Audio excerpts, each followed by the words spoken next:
Fala família, Eduardo Almeida de volta com vocês, hoje falando sobre um tema que eu gosto bastante, que é a manipulação. Será que você é um manipulador ou será que não? Será que você sabe usar outros recursos que não esse?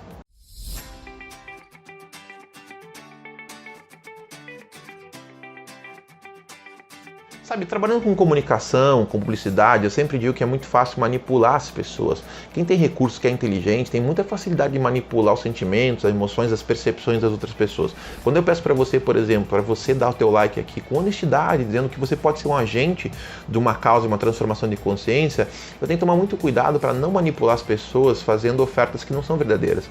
Nosso objetivo, nosso propósito tem que ser a base do que nós fazemos.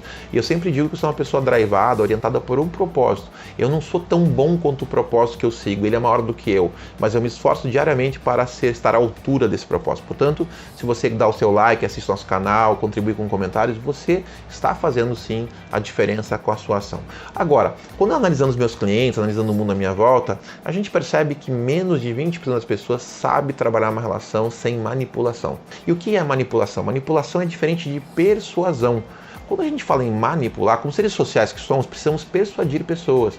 Mas há uma diferença bem grande entre ser uma pessoa persuasiva, que é parte de uma capacidade social fundamental, de liderança fundamental, nas famílias, nos relacionamentos. Ser persuasivo é muito importante. E as pessoas às vezes não sabem persuadir os outros porque não têm recursos para isso e acabam recorrendo à manipulação. Vamos então entender a diferença desses dois padrões, que um é tóxico e o outro não. Na realidade, muito pouca gente pratica o que a gente chama de diálogo, que são dois logos, duas ideias, tá? Trocar duas ideias no qual eu vou colocar meus pontos de vista para tentar entender você e você me entender e a gente chegar a um acordo, um bem comum. A maior parte das pessoas pratica o que a gente chama de monólogo, que é um só logos, uma só ideia no qual eu quero impor e vencer você. Então começa por um princípio muito complexo que eu falo bastante aqui no canal, que é o não querer vencer você. Eu querer convencer você. E isso é a diferença entre a imposição, o monólogo, o diálogo e principalmente a persuasão e a manipulação. Querer convencer você significa que eu quero vencer com. Convencer é vencer com. Vencer, eu tenho que impor uma verdade, um monólogo sobre o outro, sobre o risco dela ter medo. Por que ela vai se dobrar a mim? Porque ela vai perder se ela discutir comigo, ou um emprego, ou a vida, quem sabe, mas ela vai sair perdendo. Então ela prefere não discutir comigo porque ela percebe que não vai valer a pena. Então eu venço uma pessoa quando eu faço coerção sobre ela, seja pelo meu excesso matraquear, não tenho paciência para discutir com essa pessoa, fala com a minha mão. Eu não venci ela, eu acho que venci porque ela se submeteu porque ela não tem paciência ou ela está com medo das consequências, mas eu não mudei o ponto de vista dela. O convencer vem de vencer junto, eu já falei sobre isso aqui no canal, mas retomando isso que é importante para manipulação. O convencer significa que eu levo ela em consideração, eu vou entender o que ela pensa, o que ela fala. Agora, o manipulador, ele é um comportamento social perigoso, é um comportamento que beira a sociopatia e é muito comum na sociedade. O que acontece com o manipulador? A manipulação já diz, é manipulação, é usar as mãos como se a pessoa fosse um objeto, como se fosse aqueles bonequinhos que a gente, de cordinha, que você quer que a pessoa faça algo, mesmo que isso prejudique a ela, mesmo que isso seja contrário aos interesses. Você vai usar a pessoa como um objeto, como um meio para os seus fins. É justamente o que acontece na nossa classe política no Brasil, que é manipuladora. Ela não está preocupada em ter teu voto para servir você, para servir o Brasil, para tornar esse país um lugar melhor. Ela está preocupada em ter teu voto para chegar no Senado, na Câmara Federal, ou seja, no Supremo, que não é votado, mas a gente tem muitos problemas de gente manipuladora lá, que são pessoas que simplesmente querem pensar nos benefícios que vão ter. Por isso que eles não param de votar benefícios próprios, benefícios salariais, benefícios de todo tipo, e eles têm todos os direitos e nenhum dever, quer dizer, a lei não se aplica a eles, porque eles são manipuladores. Por que leis anticorrupção no Brasil não passam? Porque a gente sabe que tem leis aí que é de agravamento de pena, da questão do colarinho branco, não passam. Por que não passam? Porque é contrário aos interesses deles. Eles não estão preocupados em servir a sociedade, eles estão preocupados em ser servidos. Então eles não vão fazer passar nenhuma lei que contradiga os interesses que eles já fizeram, que são para o bem comum, mas são contrários aos interesses levianos dessas pessoas. Então o manipulador, ele não está preocupado com o outro, está preocupado só consigo. E para essa pessoa, conforme o grau de sociopatia que ele tem, ou psicopatia que ele tem, ele vai fazer de tudo, mesmo que a pessoa morra. Quando a gente vê lá na Segunda Guerra Mundial Adolf Hitler e Stalin, que foram dois grandes psicopatas e manipuladores, o que eles fizeram? Eles usaram uma nação inteira, pegaram o ódio que existia contra os judeus, por causa que os judeus eram banqueiros, e também causaram grandes estragos na Alemanha e justificaram aquele comportamento homicida, genocida, baseado no ódio que tinham. Então, olha só, manipularam as pessoas, manipularam a opinião pública, destruíram países. A gente fala muito de Hitler, mas esquece que na União Soviética também houve perseguição de judeus. E isso é colocado embaixo dos panos. Mas também teve programas de perseguição de judeus, de ciganos e outras raças que eram consideradas etnias inferiores. Essas pessoas esses líderes, entre aspas, são pessoas que manipulam, destroem países, destroem estruturas inteiras, pensando no seu bem. E aí a gente vê muitos deles chegando na televisão, dizendo esse apartamento não é meu, e papapá, e outros, cara, direita e esquerda é tudo a mesma coisa. Não existe direita e esquerda, gente, o que existe é poder.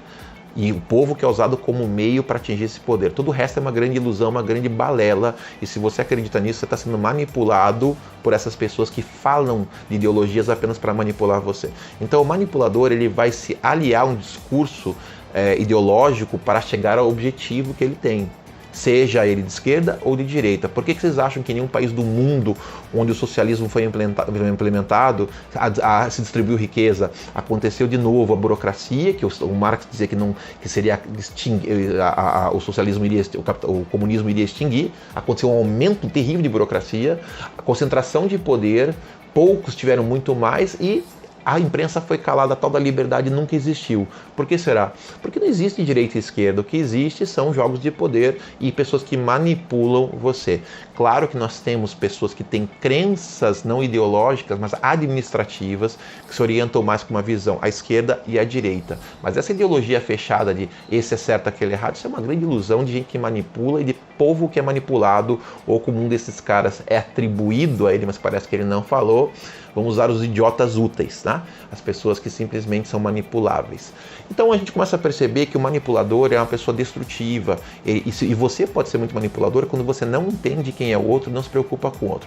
Então o que você pode praticar? Se a manipulação é um defeito por si só, ela é muito nociva, ela é tóxica, você pode praticar nas suas relações humanas, nas suas relações profissionais, a persuasão. Qual é a diferença? O persuasivo, ele vai contemplar o outro. Persuadir vem de pegar plenamente, persuadir, suadir inteiro, né, que é uma palavra latim que vem dessa ideia, perceber tudo, perceber, né, usar todo o conceito, ver toda a relação, ver o todo antes de tomar uma decisão. Então o persuasivo, quando ele vai falar, ele não vai tentar convencer a pessoa a partir da ideia de imposição, ele vai convencer no sentido de vencer junto. E para vencer junto, ele vai olhar o outro e tentar entender o que são os seus valores. Por que será que você, fazendo perguntas para si mesmo, por que será que essa pessoa acredita nisso? Eu não vou colocar um valor taxativo, ele é ignorante, ele é perdido, por isso que ele pensa assim. Não, eu vou entender que se aquela pessoa pensa assim, é porque para ela tem algum valor central que está na base daquilo. Eu vou tentar compreender e ouvir o outro, entender quem ele é. Eu vou tentar entender o que está no discurso dele, quais são os pontos lógicos e não lógicos, porque todo discurso que é extremado, que é fechado, ele é baseado em premissas fechadas e não lógicas muitas vezes. Então, quando eu olho aquela pessoa falando e eu quero que ela transforme para o bem dela, o bem da relação e o bem do mundo, quer dizer, o bem comum tem que ser o princípio da pessoa que vai persuadir. Claro, eu adoro vender para os meus clientes os meus serviços, eu adoro vender as minhas palestras, os meus processos de reeducação emocional, meus cursos nas empresas. Sabe por quê? Porque eu tenho certeza absoluta que meu trabalho vai fazer a diferença na vida dos meus clientes. Então a questão não é só o que eu quero ganhar. Eles são importantes para mim. Eu sei que eu vou ser um bom fornecedor e que eu vou fazer a diferença. Eu confio no resultado que eu vou trazer para a vida deles. Então eu não quero desqualificar o meu cliente, desqualificar outros fornecedores. Eu quero mostrar que eu compreendo ele. Então o que eu faço?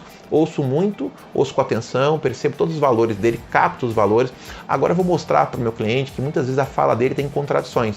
Fazendo perguntas, você percebe que na sua fala mostra uma certa fragilidade? Você percebe que o que você quer trazer para a sua empresa não é possível, que não tem um ambiente cultural que permita isso? Você percebe que a sua liderança talvez não esteja inspirando as pessoas desse objetivo? Você sente que quando você age assim, quais são as consequências das pessoas? Eu vou fazer perguntas até que a pessoa perceba a si mesmo, perceba as suas incoerências, incongruências e se abra. Até um ponto que eu consigo uma palavrinha muito importante. Faz sentido o que você está colocando. Desarmei.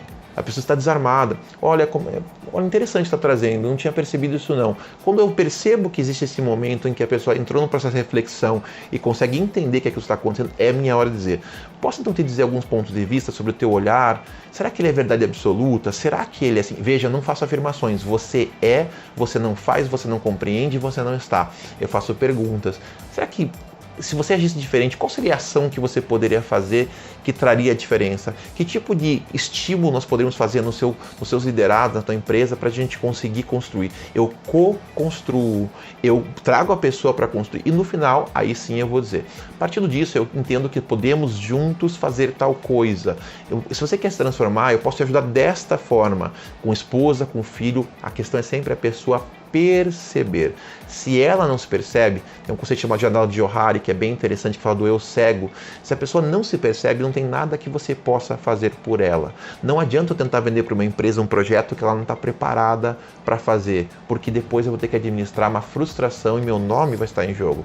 Não adianta eu tentar transformar um filho, um marido, por mais que isso doa, uma esposa, se ela não está preparada para entender. Então o que eu tenho que fazer? Respeitar o timing de cada um. Mas quanto mais eu fizer perguntas, quanto mais eu me trabalhar, mas tem que ter paciência com as pessoas. Não, não tem que ter não, tem que ter amor. Paciência eu guardo para quem eu não gosto. Para as pessoas que eu amo, eu não preciso ter paciência, eu tenho amor. Eu estou olhando ela, entendendo as limitações dela, o momento dela, e entendendo que no momento certo as coisas vão acontecer, desde que eu tenha a habilidade de estimular ela a mudar. Então, a gente termina esse vídeo deixando um recado para você: fuja da manipulação. Manipulação é coisa de gente baixa, é coisa de gente que destrói a si, destrói o mundo e acha que está levando vantagem. Não seja você mais um manipulador no mundo que já tem tantos, mas seja muito persuasivo. Vamos vender ideias. Se nossos políticos fossem pessoas do bem, que fossem persuasivos, se nossos líderes fossem persuasivos, a gente conseguiria levar mais pessoas a praticarem o bem comum e assumirem responsabilidade com a sua própria transformação e da sociedade em que vivemos. Obrigado por mais esse vídeo, espero que você tenha gostado. Deixa sempre teu like, vamos compartilhar, deixa teu comentário e vamos juntos construir um mundo melhor por meio de pessoas melhores. Venha ser um reeducador, venha fazer a diferença no mundo em que estamos vivendo.